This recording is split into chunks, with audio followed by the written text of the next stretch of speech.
संजय सिंह ने खुद गिरफ्तारी से पहले इस बात को दोहराया था और ये कहा था कि भारतीय जनता पार्टी दरअसल बौखलाहट में 2024 को लेकर के जो इंडिया अलायंस बना है और उस अलायंस में जो है आम आदमी पार्टी शामिल हुई है। जाहिर सी बात है कि ये जो फैसला आम आदमी पार्टी ने लिया ये सभी को चौंका दिया, क्योंकि आम आदमी पार्टी लगातार गठबंधन की राजनीति से खुद को अलग थलग रखा करती थी, लेकिन जब उन्होंने ये फैसला लिया तो जाहिर सी बात है कि भारतीय जनता पार्टी या फिर और जो अन्य दल हैं, एनडीए के जो साथी दल हैं, उनको एक बड़ा झटका लगा। तो हम यहाँ पर इंडिया गठबंधन की बात करें तो कांग्रेस ने जैसे हाल ही में कर्नाटक विधानसभा चुनावों में जीत दर्ज की है, इसके साथ ही उसने हिमाचल विधानसभा चुनावों में जीत दर्ज की है, तो वो बताता है कि कांग्रेस कहीं ना कहीं जमीनी स्तर पर और ज़्यादा मजबूत हो रही है। और जो पुरानी पकड़ कांग्रेस की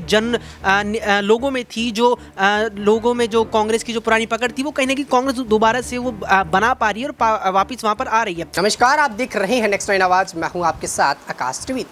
आज बात करेंगे संजय सिंह के मुद्दे को लेकर, जिससे राजनीति इस वक्त गरमाई हुई है। पिछले दिनों बुधवार को संजय सिंह के घर पर ईडी की छापेमारी होती है। 8 घंटे की बड़ी छापेमारी के बाद संजय सिंह को गिरफ्तार कर लिया जाता है और अगली सुबह उन्हें राउज एवेन्यू कोर्ट पर पेश किया जाता है, जिस पर बात होती है कि ईडी को उन्हें 10 दिन की रिमांड चाहिए, जिस पर कोर्ट उन्हें सिर्फ 5 दिन की रिमांड के बारे में कहती है और 5 दिन की रिमांड देती है। वहीं अब खबर आ रही है कि दोबारा से ईडी ने संजय सिंह पर जो है कार्रवाई करते हुए और 3 दिन की रिमांड मांगी है, जिस पर कोर्ट ने हामी भर दी है। अब ऐसे में विपक्ष बार बार कयास लगा रहा और बार बार निशाना साध रहा है कि संजय सिंह पर जो कार्रवाई हुई वो बिल्कुल उसी तरह हो रही जैसे सिसोदिया पर हुई थी, और सिसोदिया के मामले पर भी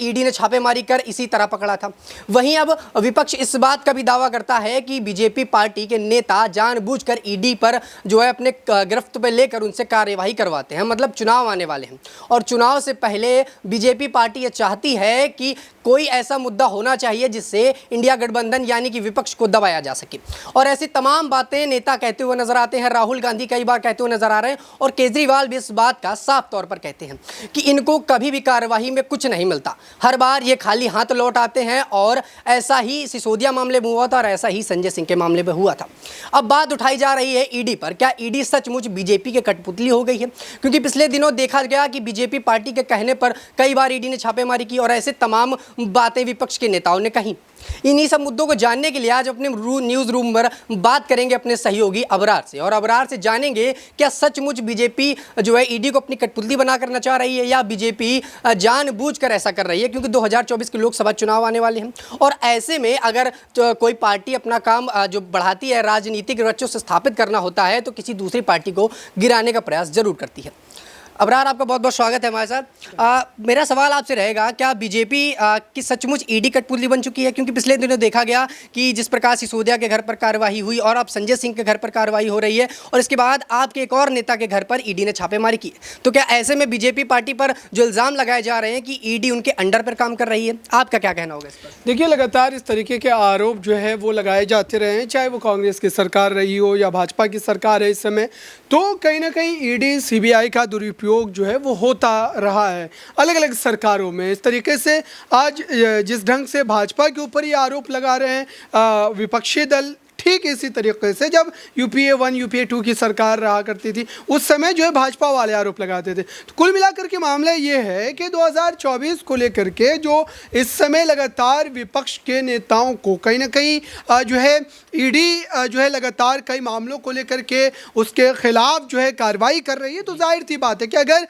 तो जिस ढंग से लगातार हम देख रहे हैं कि ईडी इस पूरे मामले में संजय सिंह के खिलाफ कार्रवाई की, लेकिन आज कोर्ट के भीतर क्या हुआ? कोर्ट के भीतर आज ये हुआ कि जब ईडी इस पूरे मामले पर ईडी के जो वकील हैं वो जब वो अपने जो है पक्ष को रख रहे थे, तो उन्होंने ये कहा कि संजय सिंह जो है रिश्वत लिए हैं, इसकी जो है कोई जानकारी या सबूत उनके पास नहीं है, लेकिन उन्होंने रिश्वत मांगा था, इस तरीके का सबूत है। और इसी पूरे मामले को लेकर के ये जो केस है वो बनाया गया है। तो आप सोचिए कि अगर इस तरीके से ईडी के वकील ने जब ये बात रखी है कोर्ट के भीतर, तो जाहिर सी बात है कि हल्की बात है और इस पर ये जो केस है वो ज़्यादा दिनों तक नहीं चल पाएगा। और यही मुद्दे को लेकर के अरविंद केजरीवाल हों, राघव चड्ढा हो या फिर और जो है आम आदमी पार्टी के बड़े चेहरे हों, यही आरोप लगा रहे हैं कि संजय सिंह ने खुद गिरफ्तारी से पहले इस बात को दोहराया था और ये कहा था कि भारतीय जनता पार्टी दरअसल बौखलाहट में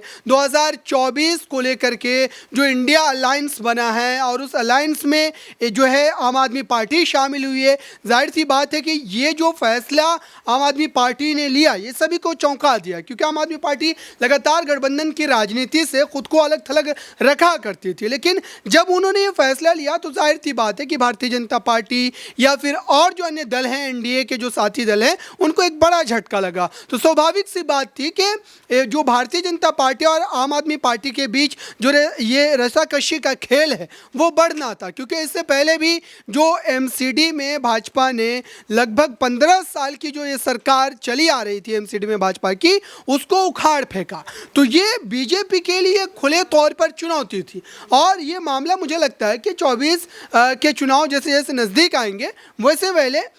वैसे ये जो पूरा मुद्दा है वो और ज़्यादा सक्रिय होता चला जाएगा और सत्ता पक्ष विपक्ष के बीच का ये घमासान जो है वो और ज़्यादा देखने को मिलेगा। जी बहुत बहुत धन्यवाद। तो जैसा अबरार ने बताया, इस बात पर मैं एक बात कहना चाहूँगा, क्योंकि जब राउज एवेन्यू कोर्ट में संजय सिंह को पेश किया गया था तो कोर्ट ने भी ईडी से यही सवाल किया था कि जब आपको उनके घर से कोई सबूत नहीं मिले, छानबीन पर कोई साक्ष्य नहीं मिले, तो किस बिना पर इतनी देर तक छापेमारी करते रहे और 8 घंटे के बाद आप छापेमारी कर इन्हें गिरफ्तार करते हैं। ऐसे ही तमाम सवालों के लिए जो उमड़ रहे हैं जनता के मन पर, पूछने के लिए हमारे साथ अक्षय जुड़े हुए हैं, उनसे सवाल करेंगे। अक्षय, मेरा सवाल आपसे रहेगा कि जिस तरीके से 2024 के लोकसभा चुनाव आने वाले हैं, उससे पहले बीजेपी पार्टी अपने जीत के लिए अथक प्रयास कर रही है, उधर विपक्ष भी इंडिया गठबंधन बना चुका है, और क्या आपको सच में लगता है कि इंडिया गठबंधन से इस बार बीजेपी डर रही है? क्योंकि तमाम ऐसी बातें सामने आ रही हैं जो ईडी की छापेमारी के बाद, संजय सिंह के बाद और तमाम नेताओं पर जो है ईडी के थ्रू बीजेपी करवा रही है। तो कहीं ना कहीं आपका ये मानना है कि बीजेपी इस बार डर रही है इंडिया अलायंस से जो बना हुआ है इनका?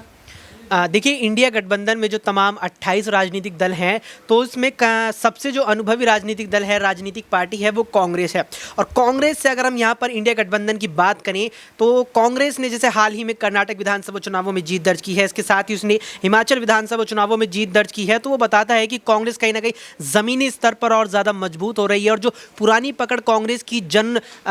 लोगों में थी, जो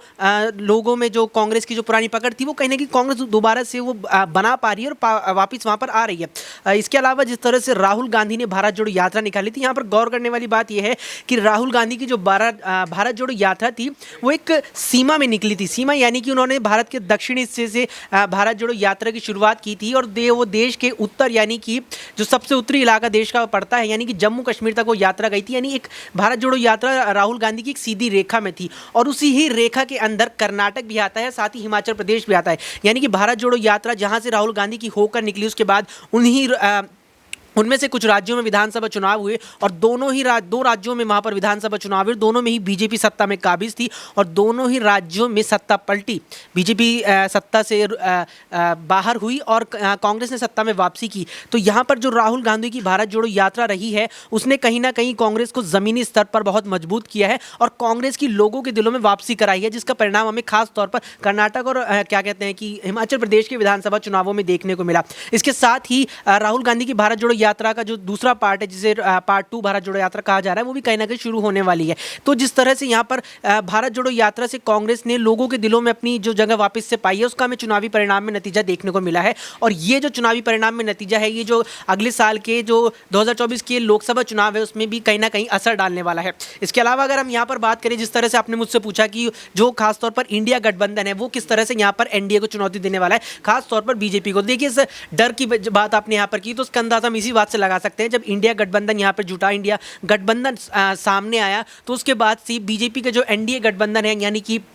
नेशनल डेमोक्रेटिक अलायंस जो है, उसमें बीजेपी और जो साथ में और वे भी यहाँ पर राजनीतिक दल शामिल हुए जिनके एक भी सांसद नहीं है। यहाँ पर गौर करने वाली बात यह, बीजेपी ने यहाँ पर उन पार्टियों को भी अपने साथ 2024 के लोकसभा चुनावों के लिए बुलाया है जिनका एक भी सांसद वर्तमान में संसद में नहीं है, जो साफ तौर पर दर्शाता है कि बीजेपी को डर है इंडिया गठबंधन से कि कहीं वो उसकी पिछले 10 साल की, पिछले 9 साल की सत्ता को खत्म ना कर दे और बीजेपी यानी नरेंद्र मोदी की सरकार 14 से 24 तक ही सीमित ना रह जाए। जी जी, धन्यवाद। तो देखा आपने जिस तरीके से अक्षय ने बताया, अब इसी बात को अगर आगे बढ़ाया जाए तो अभी फिलहाल संजय सिंह को रिमांड पर भेज दिया गया है और वैसे ही रिमांड पर बातचीत चल रही है। वही संजय सिंह के तमाम बयान आए जिसमें संजय सिंह ये कहते हुए नजर आए कि रिमांड पर मुझे ऐसी जगह पर बिठाया जा रहा है जहां पर सीसीटीवी कैमरा नहीं है। मतलब साफ तौर पर संजय सिंह ये कहते हुए नजर आए कि जो बीजेपी पार्टी है वो जानबूझकर ईडी से ऐसा करवा रही है ताकि मेरे खिलाफ मनगढ़ंत सबूत इकट्ठा करके मेरे बारे में ऐसी रिपोर्ट बनाई जाए जिसकी वजह से मुझे बेल ना मिले। अब फिलहाल उनके जो है ईडी ने पकड़कर और उनके रिमांड पर ले लिया है।